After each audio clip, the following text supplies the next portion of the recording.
Oh, matagal na bang hindi lumalabas sa mga numero mo mga kalaki? Aba, subukan ng lucky numbers namin ni Lola Carmen ngayon pong May 25. Naku po, ang bilis ng panahon ano.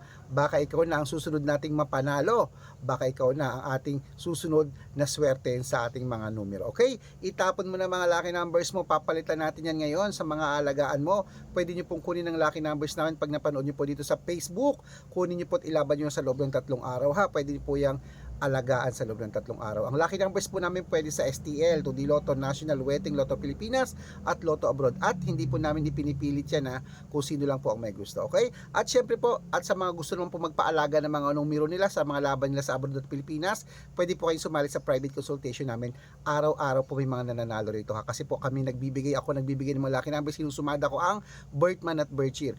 Pero ingat po kayo sa mga fake account na nagkalat na ginagaya kami ha. Kinukuha po ang picture namin, iniiba ng pangalan. Ako, hindi po kami yan. I-check nyo po lagi ang followers. Dapat may kalahating milyon ha. At higit sa lahat, dapat nakakausap nyo ako sa video call. Yung ganyan, no? Yung malinaw ha, na nag-uusap tayo. Matanda na tayo para magpaloko sa mga fake account. Okay, ingat. At syempre po mga kalaki, tara po magbigayin po tayo ng numero ngayon. Ngayon pong gabi. Aba mga kalaki, syempre dapat naka-follow po kayo sa Arnold Parungkin na may blue check na mayroong 486,000 followers, 87,000 followers ha. At syempre 6-digit lucky numbers, iyan po, pwede yan sa lahat. Ano ang birth month at birth year mo? Iko-code ko ngayon, bibigyan kita ng 2 digit, 3 digit, 4 digit, 6 digit, basta naka-follow, okay?